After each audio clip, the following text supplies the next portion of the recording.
राम राम. अबीस होममध्ये आपले खूप खूप स्वागत आहे. आजच्या व्हिडिओमध्ये आपण फोडणीत पाणी घालून गरमागरम पिवळे धम्म मऊ लुसलुशीत मोकळे आणि चविष्ट मटार पोह्यांची रेसिपी पाहणार आहोत.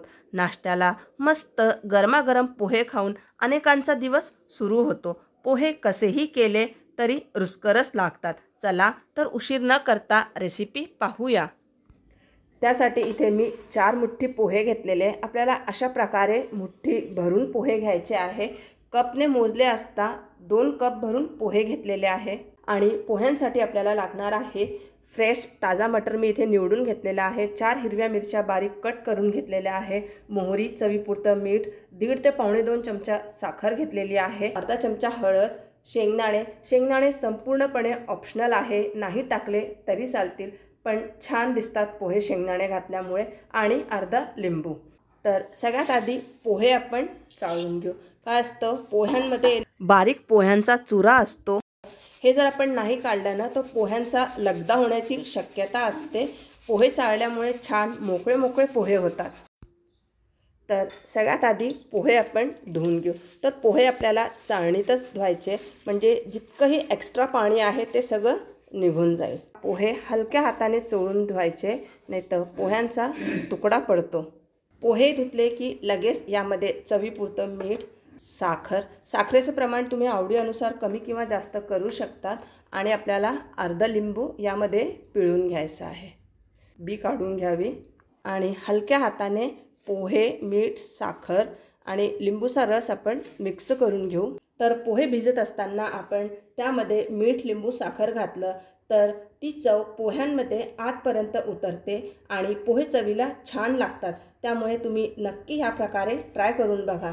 भिजलेल्या पोह्यांवर झाकण ठेवून 10 मिनिटं पोहे असेच राहू देऊ. पोहे कसे करावे ते पाहूया. त्यासाठी गॅसवर जाडबुडाची कढई तापायला ठेवलेली आहे. त्यामध्ये घालूया तेल. साधारण इथे मी 2 चमचे भरून तेल घेतलेलं आहे.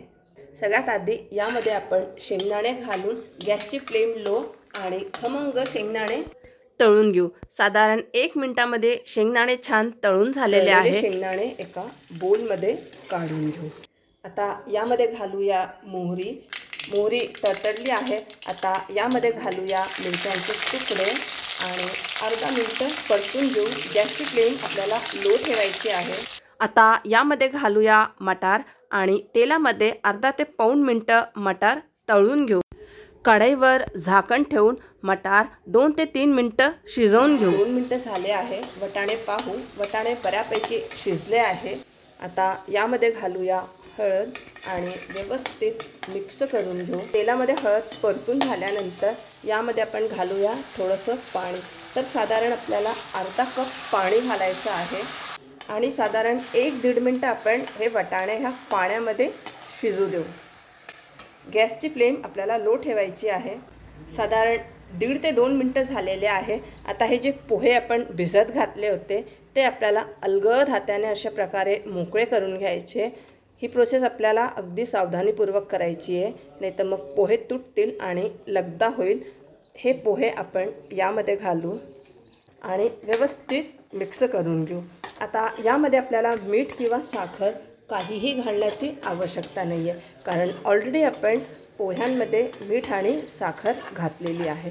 आणि व्यवस्थित मिक्स करून घेऊ. खूप छान पोहे बनतात आणि मऊसूत पोहे होतात. दिवसभर जरी ठेवले नाही पोहे तरी देखील मऊसूत राहतात. यामध्ये घालूया धुवून बारीक चिरलेली कोथिंबीर आणि पुन्हा व्यवस्थित मिक्स करून घेऊ.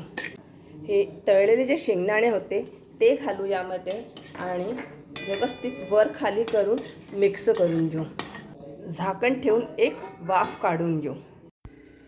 साधारण 3-4 मिनिटं झाले. एक वाफ काढून घेतली आहे. पोहे बघू. वाफ मस्त, खूप छान पोहे तयार झालेले आहे. मस्त रंग देखील खूप छान पिवळा आलेला आहे. तर इथे आपले मऊसूत मटार पोहे बनून तयार झालेले आहे. गॅस बंद करूया.